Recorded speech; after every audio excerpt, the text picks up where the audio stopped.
Om Namo Bhagavate Vasudevaya. Om Namo Bhagavate Vasudevaya. Om Namo Bhagavate Vasudevaya.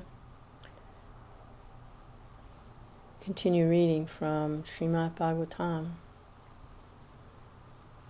the ripened fruit of all wisdom, of all Vedic knowledge. Srimad Bhagavatam, as translated with commentary by His Divine Grace A.C. Bhaktivedanta Swami Srila Prabhupada, founder Acharya of the International Society for Krishna Consciousness. And let's see, this is Canto 5, Chapter 19, Text 5. And this is a continuation of the description of the different areas within Jambudvip and the different residents of the different sections of the different varsas. They are approaching the Lord in His different incarnations. So this area, Kimpurusha Varsha, is where the Lord is worshipped as Lord Ramachandra. And Hanuman is the chief devotional personality there, devotee.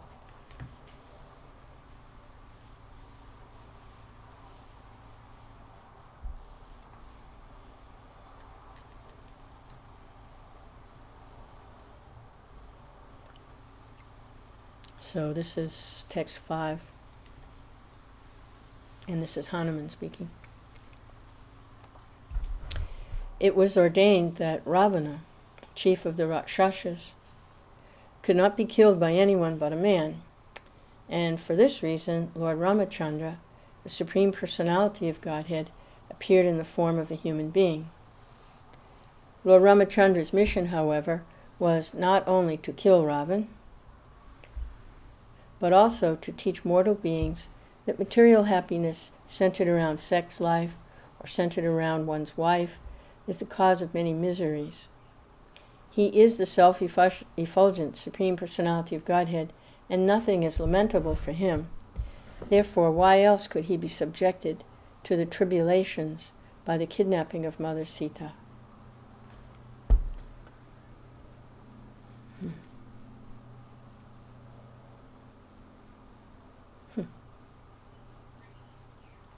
So, we know from that, when the Lord appeared as Lord Ramachandra,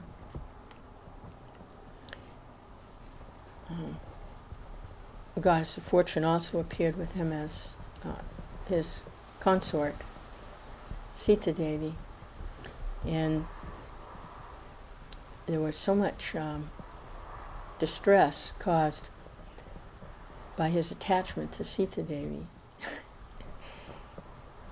in this pastime. So Hanuman is helping us to understand that the distress that the Lord exhibited was not ordinary distress. Like an ordinary man who is attached to a woman will experience a lot of distress, or a woman attached to a man, whatever. The idea is the attachment. But in this case, these are transcendental personalities, and there's really no suffering or misery for either of them.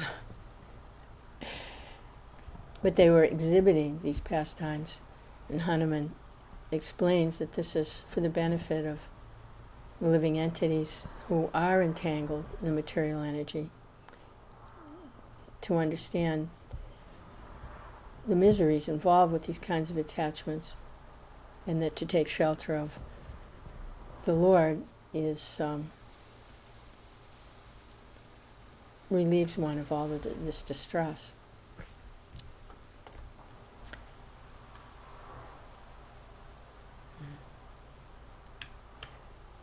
Prabhupada's commentary: when the Lord appears in this universe in the form of a human being, He has two purposes, as stated in Bhagavad Gita: paritranaya sadhunam vinasaya cha dushkritam, to destroy the demons, protect the devotees. To protect the devotees, the Lord not only satisfies them by his personal presence, but also teaches them so that they will not fall down from devotional service. By his personal example, Lord Ramachandra taught the devotees that it's better not to enter married life, which is certainly followed by many tribulations.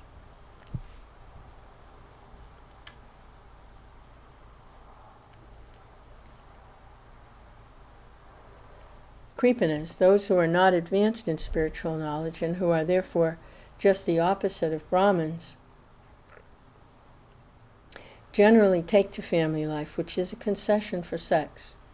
Thus, they enjoy sex again and again, although that sex is followed by many tribulations. This is a warning to devotees. To teach this lesson to devotees and to human society in general, Lord Sri Ramachandra, although the Supreme Personality of Godhead himself, underwent a series of tribulations because he accepted a wife, Mother Sita. Lord Ramachandra underwent these austerities, of course, only to instruct us. Actually, he never has any reason to lament for anything.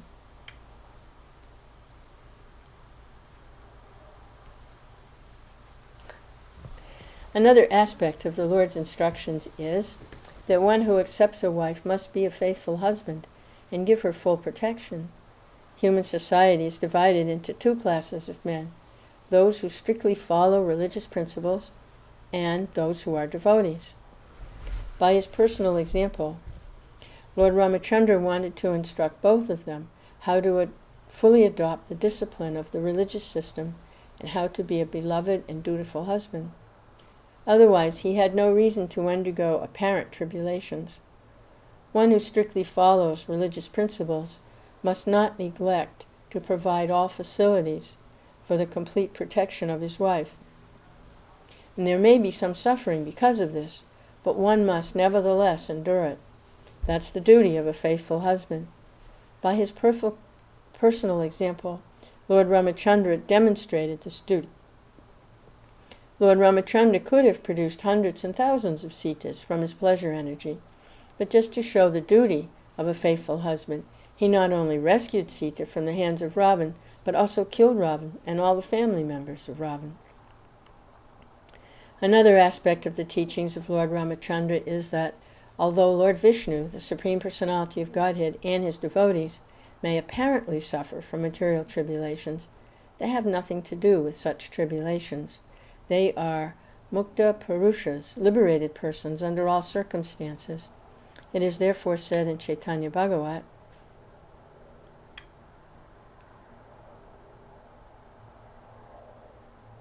Yatadeka Vaishnavera Vyavahar Dukha Nishchaya Jani Hataha Paramananda Sukha. A Vaishnav is always firmly situated in transcendental bliss because of engagement in devotional service. Although he may appear to suffer material pains, his position is called transcendental bliss in separation, viraha. The emotions of a lover and beloved feel when separated from one another are actually very blissful, although apparently painful. Therefore, the separation of Lord Ramachandra from Sita Devi, as well as the consequent tribulation they suffered, is but another display of transcendental bliss. That's the opinion of Srila Vishwanath Chakravarti Thakur. So, these things that are being discussed here really can't be understood or appreciated without being on the transcendental platform, which means free from identification with the body as the self. Lord Ramachandra is not doesn't have a material body. He's not a material personality, and neither is Sita Devi. So if they're enacting this mood of separation, which we see is very prominent in the incarnation of Lord Chaitanya, it's not like the separation between in a material, based on material body. Separation a mood of separation amongst transcendental beings is actually very blissful. It intensifies the loving relationship. The residents of Raj experience that. They're absorbed in a mood of separation from Krishna. But they're not material. None of it's material bodies. It's not a material body. It's Krishna's pastimes. He manifests the mood of intimacy that he manifested in Raj Leela. And he's eternally manifesting that pastime. There's always manifest. But part of that pastime, part of that Leela, is when the mood of separation is present. When Krishna begins to manifest, his pastimes on earth 5,000 years ago, he exhibited for a period of time, a portion of his manifestation was dedicated to Vraj Leela, and then his manifestation of this pastime was when he assumed the duties and responsibilities of the ruling class in Dwarka, and his pastimes with the goddesses of fortune and the Pandavas in the ruling class. So in that pastime, the residents of Vrindavan, when the Lord is manifesting that pastime, they're feeling separation. But it's part of the Vrindavan Leela, is that Krishna will go but he never really goes. So without being on the transcendental platform, it's really have no access to these transcendental activities, these transcendental moods of loving devotional service to the Lord. It's all spiritual, and it's all going on simultaneously.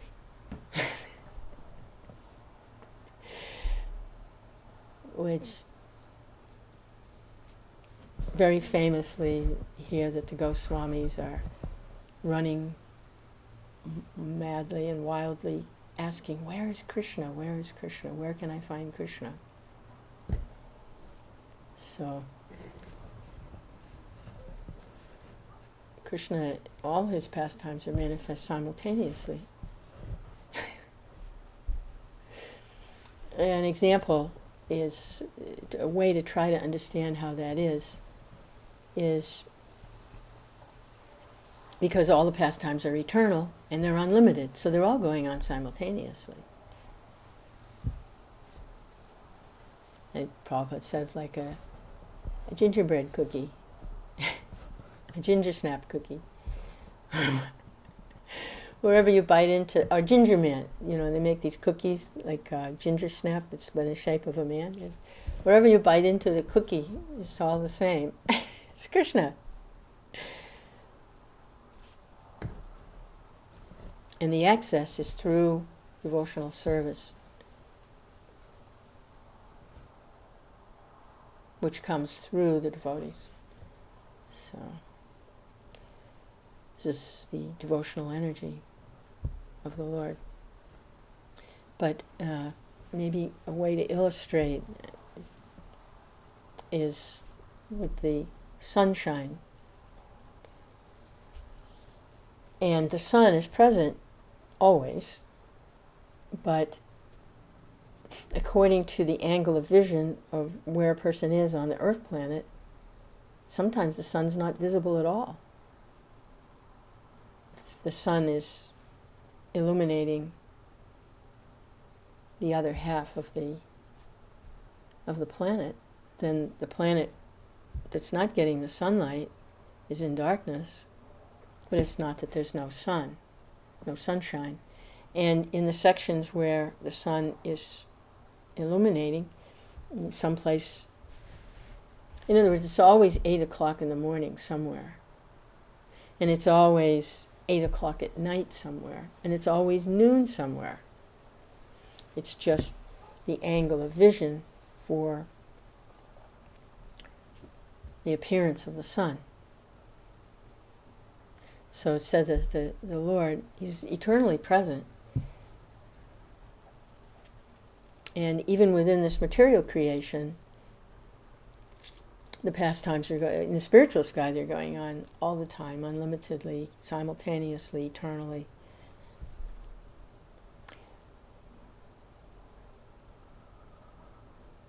And how the devotee is attracted to the Lord, and they can be with the Lord in that mood of devotional service in how He's manifesting. It's like the gingerbread man cookie.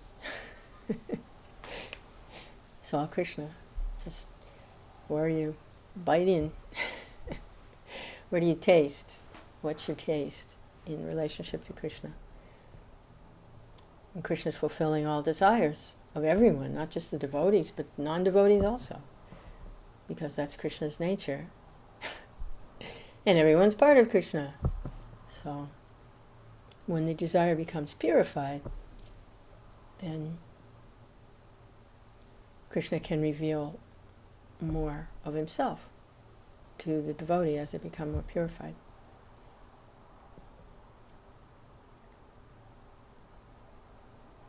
So even within this material creation, Krishna is appearing somewhere in the material universe. He was on the earth planet 5,000 years ago, exhibiting His incarnation as Krishna, the Krishna Lila, which includes Vrindavan, Dwarka, Mathura, Krishna Lila. But that's being manifest somewhere in the material creation. Just it's not manifest here right now. And for the devotee who, by their advancement in devotional service, their surrender and cultivation of their desire to serve the Lord in loving mood, meditation on Krishna in the proper way, with the blessings of the acharyas and the spiritual masters and the devotees, when they leave this material body, such a person goes to where Krishna is manifesting His pastimes in the material universe. To develop further in devotional service for ultimately going back home, back to Godhead.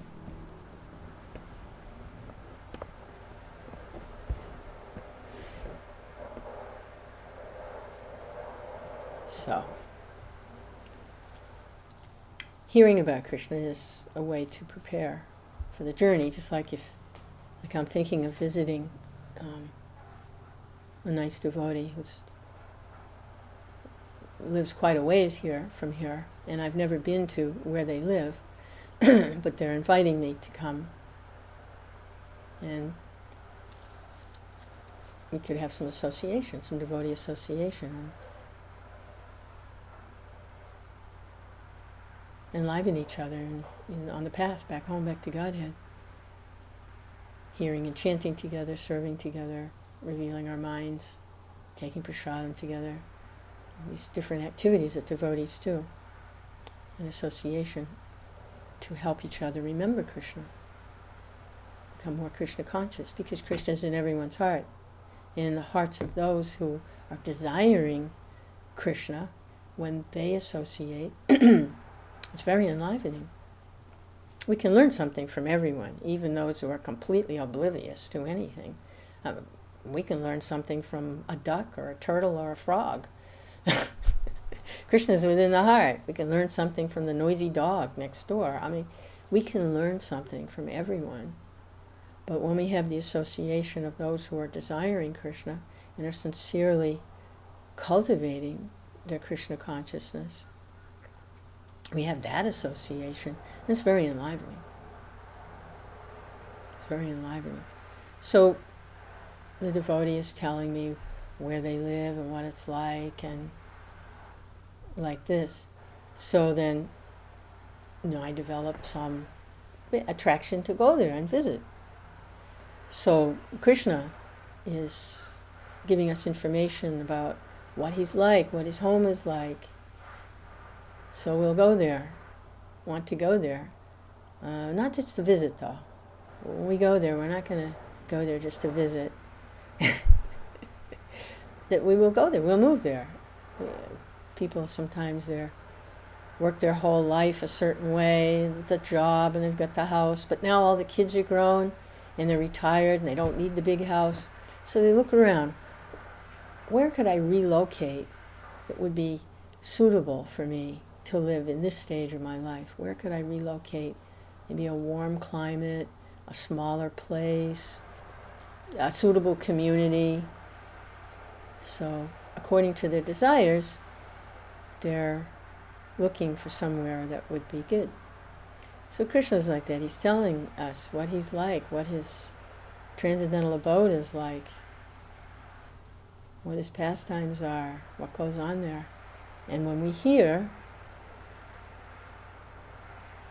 combine that with what we need to know about the nature of spiritual and material energies and our position within them, and then combine that with hearing about Krishna, and we can desire to go there and cultivate our Krishna consciousness and prepare to go there. So this hearing from the pure sources is invaluable. So this is what the Acharyas are giving us, and this is the Krishna consciousness movement, Lord Chaitanya Sankirtan.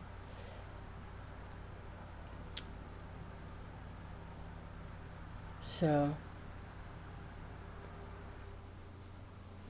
the feelings of separation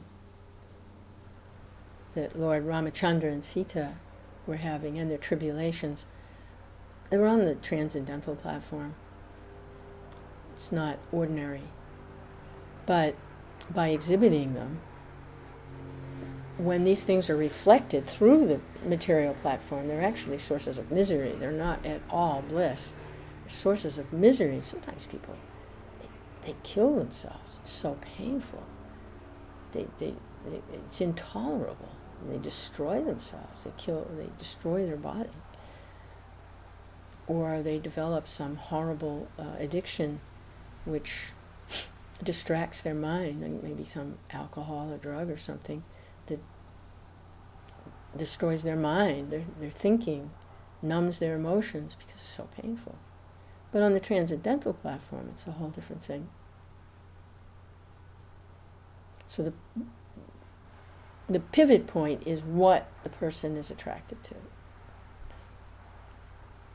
Krishna and Lord Ramachandra and Sita, they're transcendental personalities, transcendental persons. They're spiritual beings. They have nothing to do with the material energy.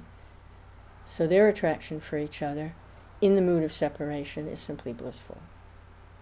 It's ecstatic. Because they're eternally, it's just a part of the eternal pastimes. Like, here we go with the gingerbread man cookie. A gingerbread cookie in the shape of a man. It's just part of the cookie. So there's the foot, there's the hand, there's the head, there's all the different parts of the cookie. So, but where you bite in, it's all transcendental. So Lord Ramachandra is like that gingerbread cookie in the shape of a man. So this is part of the Leela. It's not a linear thing, like first there was a beginning and then there's an end. No, it's all going on simultaneously. But materially, there is a beginning and an end. See, that's the problem. Because it's based on the body, which is temporary, and it has a beginning and an end. So the taste is horrible. It's just horrible. Because it's disconnected from reality. It's not an eternal relationship if it's based on the material body. It's devastating. It doesn't lead to blissful, ecstatic life. It leads to death, depression, moroseness, anger, fear, all these horrible experiences. no one wants.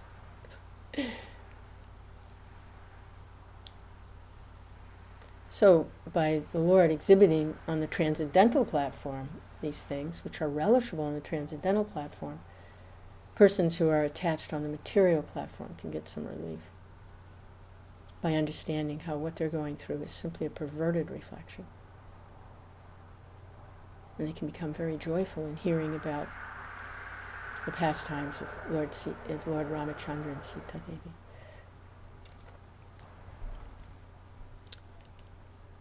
Text 6.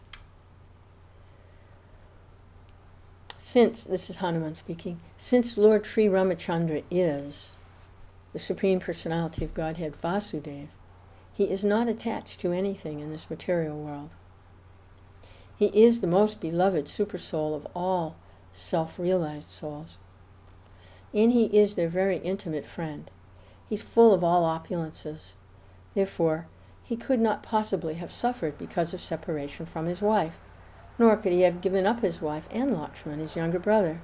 To give up either would have been absolutely impossible.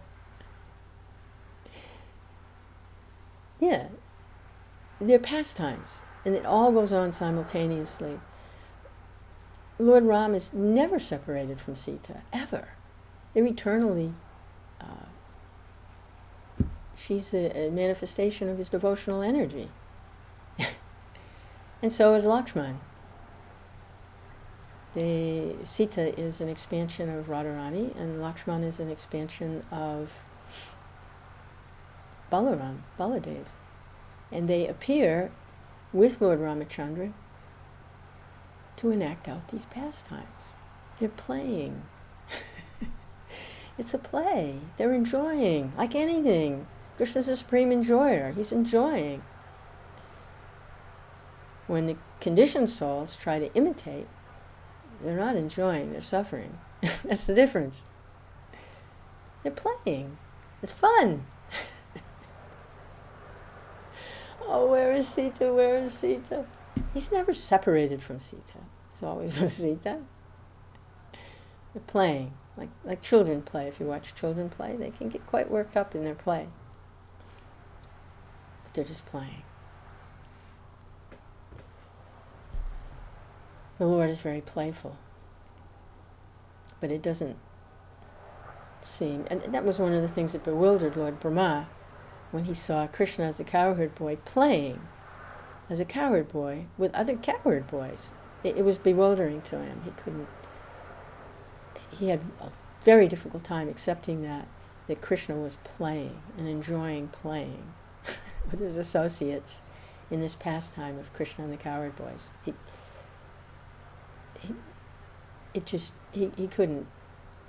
couldn't go there. So he did something very naughty.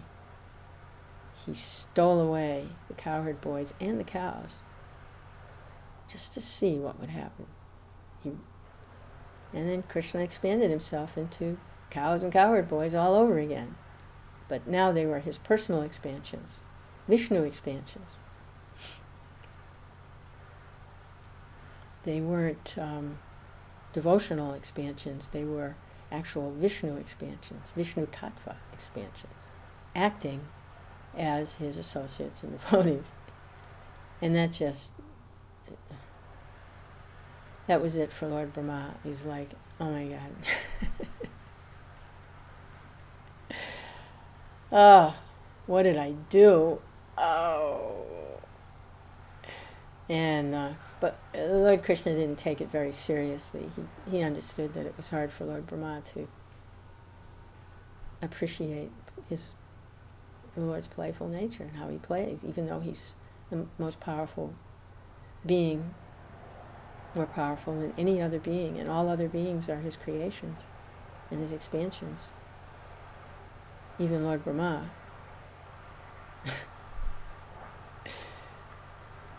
It was hard for Lord Brahma to see the source of his own existence playing.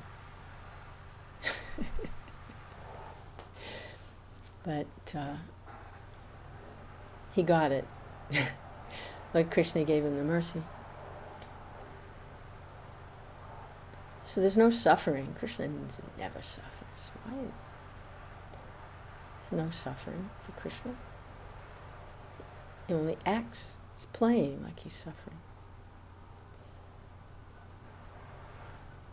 And when the living conditioned souls see this and can understand their own position and how their own suffering is based because of the illusion, because they're identifying falsely with the material energy.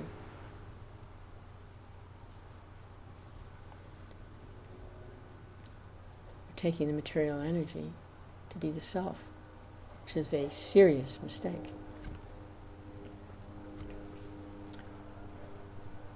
Prabhupada's commentary: in defining the Supreme Personality of Godhead, we say that he is full in all six opulences: wealth, fame, strength, influence, beauty, and renunciation. He's called renounced because he's not attached to anything in this material world. I remember hearing a devotee discuss this a little bit, and it was nice. Like, when we look around in the material world, we see that people manifest some of these, the conditioned souls manifest some of these opulences for a little while, at least partially.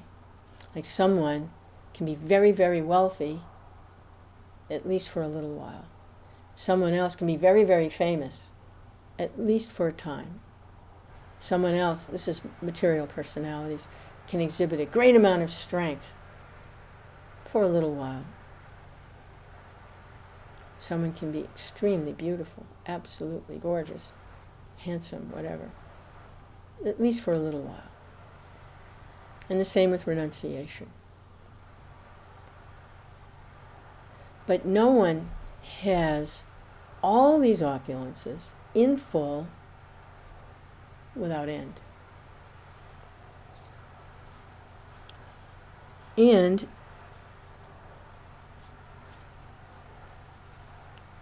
it jumps around. These opulences appear to jump around. In other words, someone may be very wealthy for a little while, and then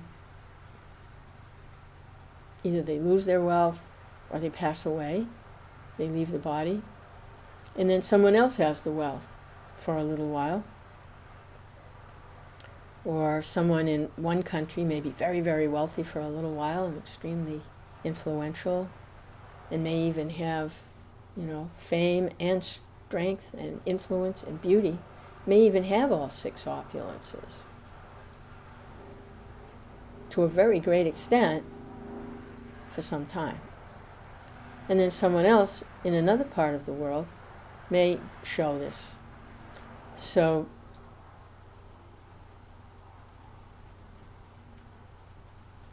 it's like moving around. Like we say, Chanchala, Lakshmi Devi, a word is described that she's Chanchala. She changes hands. She moves around.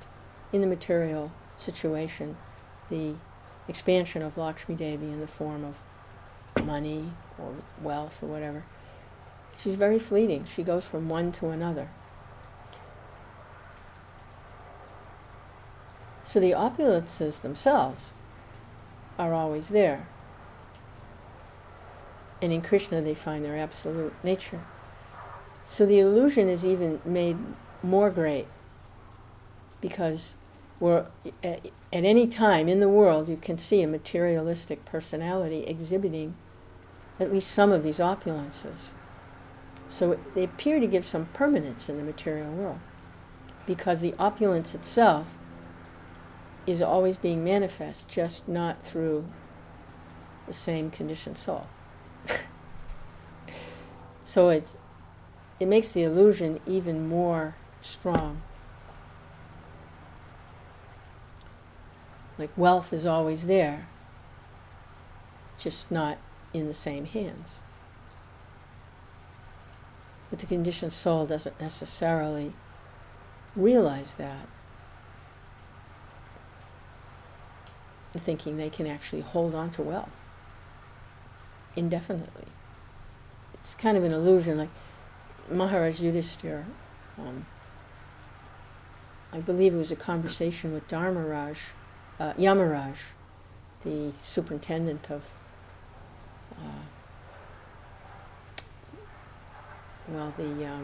he's like the demigod of the death, realm of death, deciding the karmic directions for the conditioned souls.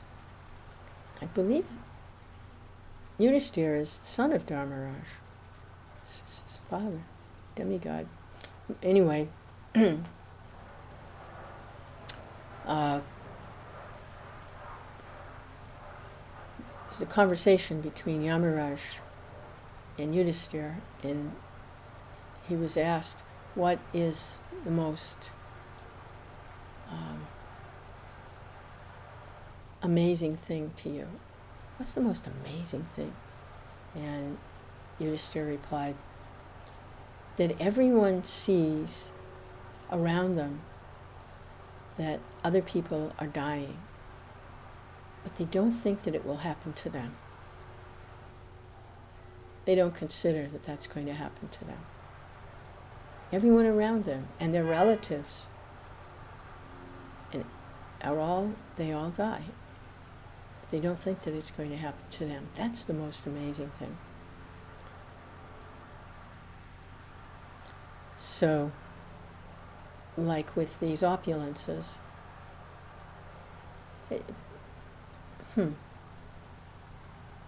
interesting. Maybe the illusion is reinforced because although some people are dying, others are still present and others are being born. So it gives the appearance that life is eternal in the material world. It's kind of a subtle thing, but life is eternal. When it is, spiritual life is eternal because it's not based on the body at all. But materially, even though someone sees people that they know and are related to on a bodily level pass away, leave their bodies, die, because there are others who are still living, then they don't think that will happen to them somehow. It's kind of a subtle thing. So with these opulences, although the opulences are fleeting, because they're always present, at least in some conditioned soul, to some degree, then it gives the appearance that they have permanence. And they do, just not in the material energy. The material energy, they skip around. And no one can hold on to these things eternally.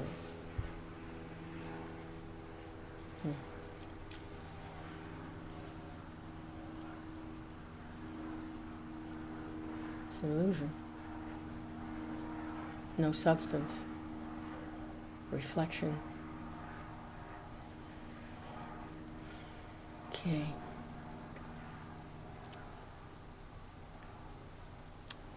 In defining the Supreme Personality of Godhead, we say that He is full in all six opulences: wealth, fame, strength, influence, beauty, and renunciation.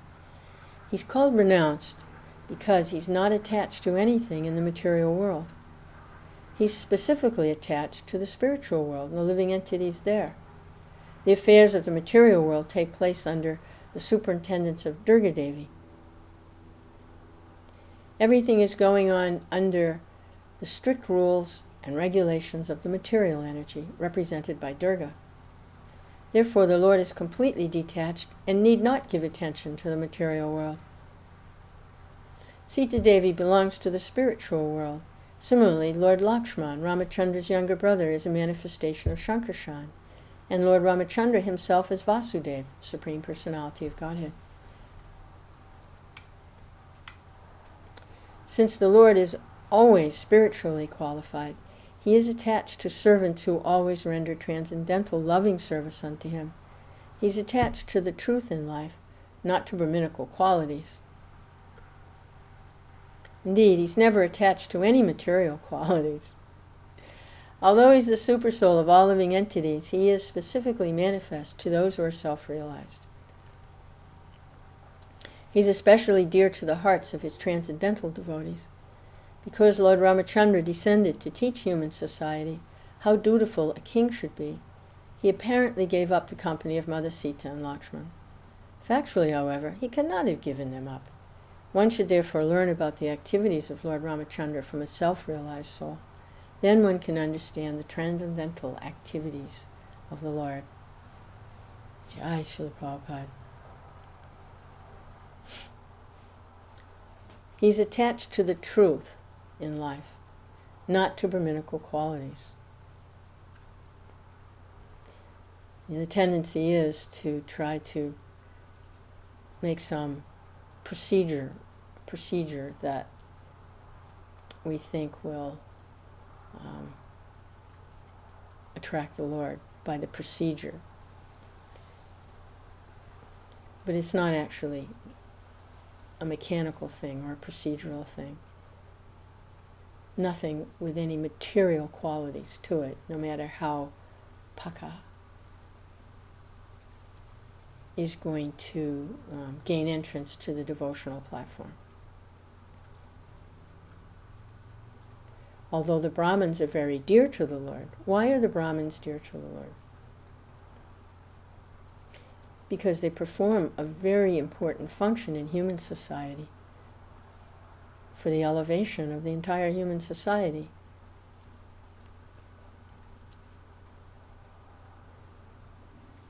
It's one of the ashrams in the Varnashram system, the Brahmins.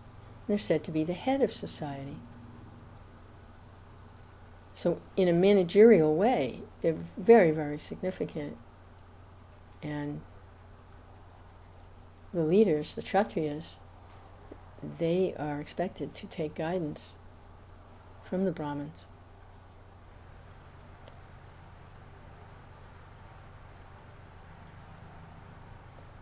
Brahmin means one who knows the difference between spirit and matter. But beyond Brahmin is Vaishnava. And a Vaishnava is one who is engaged in the transcendental, loving, devotional service of the Lord, which can be found in any varna, in any ashram, because it's completely transcendental. It's not bound by any particular ashram, not bound by anything. People want freedom. Well, there's freedom. There's freedom in devotional service. It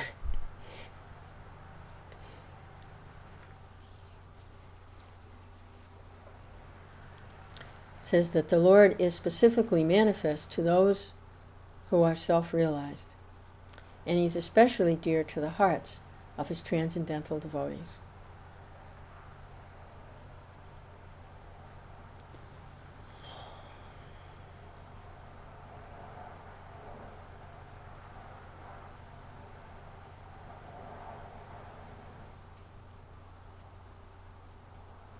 Since the Lord is always spiritually qualified, he's attached to servants who always render transcendental loving service unto him. And from that we can understand that is the highest truth. Transcendental devotional service to the Lord. And not to simply Brahminical qualities, which is what Jad Bharat was, his pastime, which we read about earlier, that he had several births. Well, he was a king, and he did his duties quite nicely. Under his rule, everyone made very good advancement. Everything was there for material comforts as well as for spiritual advancement. It was actually an ideal kingdom. And the whole planet was named after that, when he had that birth, as Maharaj Bharata. And he renounced his kingdom in old age and went to the forest to meditate, to further absorb himself in samadhi. But he became distracted by a deer a little baby deer, he got distracted. It was very unfortunate. And at the time of death, he allowed his attachment to the deer to interfere with his devotional practices. It was a distraction. And so at the time of death, he wasn't focused very nicely on the Lord. He was actually worrying about the little deer. Where's the deer? It's very unfortunate. But because he was such an advanced soul, he took one more birth. And that was in the body of the deer, because that's what he was thinking. Whatever the mind thinks of at the time of death, that state one attains. So, but he had the benediction that he could have full awareness of what had happened. So he's fully conscious in the body of the deer. So he was just waiting to get out of that situation, that deer body. And then his next birth was in a Brahmin family. But by now, he has this consciousness of how serious it is to become distracted by material attachments. So, although he's born in a very good Brahmin family, and his father is a very good Brahmin, he doesn't want anything to do with Brahminical training. So he acts like he's retarded or dumb or unintelligent or whatever. And when his father tries to train him in Brahminical qualities, he does things backwards or incorrectly, like he's an oaf. Because he knows the truth of life. And he knows the Lord is not attracted to simply Brahminical qualities.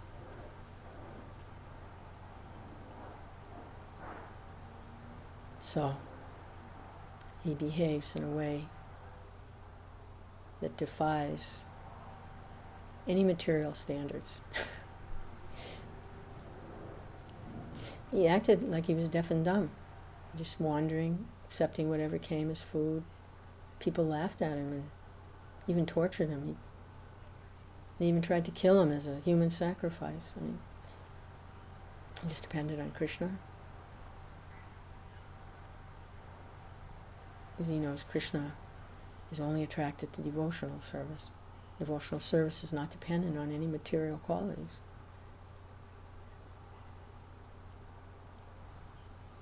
So in his meditation, his love for the Lord, he remained renounced like that. We have acharyas in our line too, recently. We were just reading about Gorkashordas Babaji, who was extremely renounced. He wanted nothing to do with what he called the false universe. And he was quite influential in his time. People would come to take instruction from him. And he would always give instruction, but very few could follow. He was extremely renounced. No. In the line of Sri Chaitanya Mahaprabhu.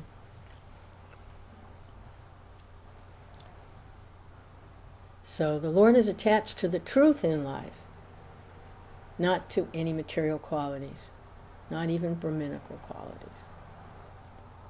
Never attached to any material quality. And he is manifest, especially to those who are self-realized. And he's very, very dear to the hearts of his transcendental devotees.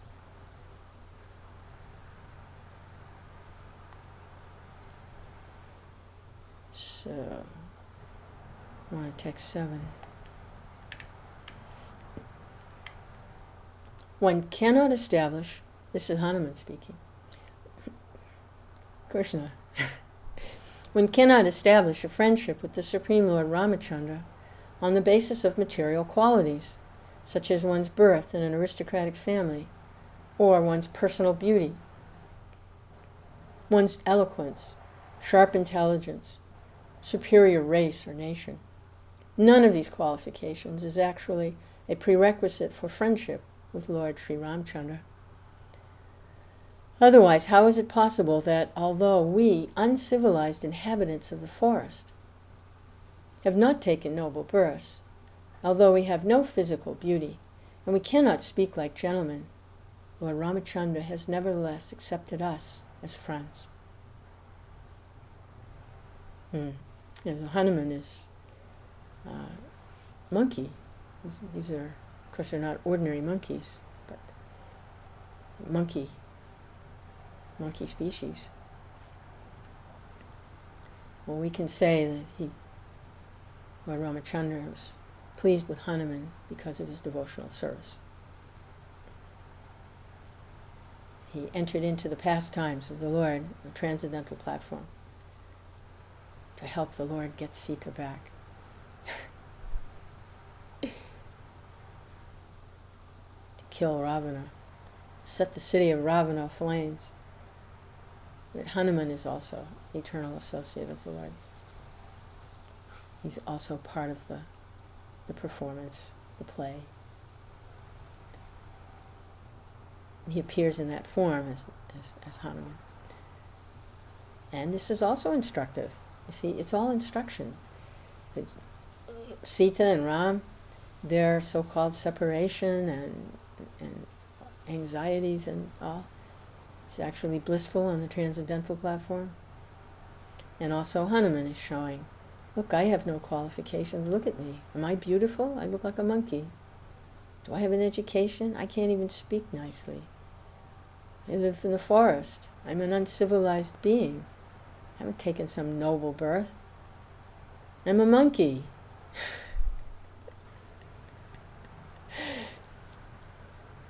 But he's not a material monkey. This is pastimes of the Lord. He's an eternal associate. But this is instructive. It's not any material qualities that one gains relationship with the Lord, loving relationship, in this case, friendship. Servant in friendship. Prabhupada's commentary. In a prayer to Krishna expressing her feelings, Srimati Kunti Devi called him Akinchana Gochara. The prefix a means not, and kinchana means something of this material world. One may be very proud of his prestigious position, material wealth, beauty, education, so on. But although these are certainly good qualifications in material dealings, they are not necessary for achieving friendship with the Supreme Personality of Godhead. One who possesses all these material qualities is expected to become a devotee, and when he actually does, the qualities are properly utilized. Those who are puffed up by a high birth, wealth, education, personal beauty, unfortunately do not care for developing Krishna consciousness, nor does the Supreme Personality of Godhead care about all these material qualifications. The Supreme Lord is achieved by devotion, bhakti mama bhijanati. One's devotion and sincere desire to serve the Supreme Personality of Godhead are the only qualifications. One's devotion and sincere desire to serve the Supreme Personality of Godhead are the only qualifications. Sri Rupa Goswami has also said that the price for achieving God's favor is simply one's sincere eagerness to have it. Lyolam ekam mulyam. In Chaitanya Bhagavat it is said, some Bengali there, just skip over it, get the translation. Behold, the great fortune of the devotee Kula Vecha. Lord Brahma and Shiva shed tears upon seeing his greatness. One cannot attain Lord Krishna by any amount of wealth, followers, or learning. Sri Chaitanya Mahaprabhu is controlled only by pure devotion. It's a beautiful pastime in Chaitanya Bhagavat. So sweet, between Kula Vecha, the banana man, banana leaf man, and Lord Chaitanya. Lord Chaitanya was in his pastimes as a great scholar. It was before he inaugurated his Sankirtan. He was acting as the most erudite pandit anyone had ever seen. No one could defeat him. The only one that could defeat him was he himself, and he would do that regularly. He would make a presentation, and then he would defeat it, and then he would support it again, and then he would defeat it again. The only one that could defeat him was himself, and he would do it, and then he would reinstate the argument and defeat that. An incredible display of erudition, and he was also displaying some arrogance, a bit arrogance. As he goes along with the territory. So as a young, arrogant pandit, brilliant pandit, he would go every day to Kolavecha's little hut to buy banana leaves to eat his prasadam on. And he would haggle the price of Kolavecha, who was so poor, who had nothing, and would still give half of whatever he could make by selling his banana leaf plates. And he, and the Lord would haggle him and actually get the leaves for free. And would accuse Kolavecha of hoarding his wealth. What could Kolavecha do? He just felt love for this person. As in Vrindavan Leela, Krishna was not worshipped as the Supreme Personality of Godhead. He was simply loved. So also Lord Chaitanya's pastimes, although sometimes he does manifest as the Personality of Godhead, but mostly, and especially in these pastimes, before the Sankirtan, he was simply lovable, irresistible. And that was what was taking place with Kolavecha. So, Lord Chaitanya Mahaprabhu had a very sincere devotee whose name was Kolavecha Sridhar, and whose only business was to sell pots made of the skin of banana trees. Okay, so banana leaves, but the pots, made the pots from the banana leaves. If you've ever been to India, you know it's like it holds liquid. It shaped the banana leaf in such a way that it will actually hold some dal or curry. It holds liquid.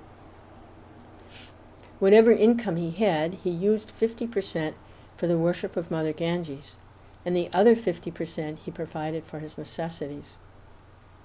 On the whole, he was so very poor that he lived in a cottage that had a broken roof with many holes in it. He could not afford brass utensils, and therefore he drank water from an iron pot. Nevertheless, he was a great devotee of Lord Chaitanya Mahaprabhu. He is a typical example of how a poor man with no material possessions can become a most exalted devotee of the Lord.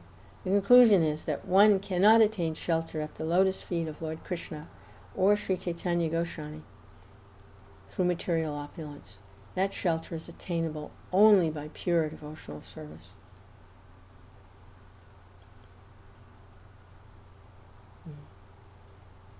So he wasn't even really renounced, he was just poor. He had none of the material qualities. Wasn't educated, didn't have beautiful strength, had no money. He wasn't renounced, he was just poor. Wasn't famous, had no strength, he had really no material opulences, but he had pure devotion for the Lord. And the Lord would go there every day to get his banana leaf cups. Anyabala sita sunyam jnana karmad navritam anukulyena krishnanu silanam bhaktiruttamam. One should render transcendental loving service to the Supreme Lord Krishna favorably, without desire for material profit or gain, through fruitive activities or philosophical speculation. That is called pure devotional service.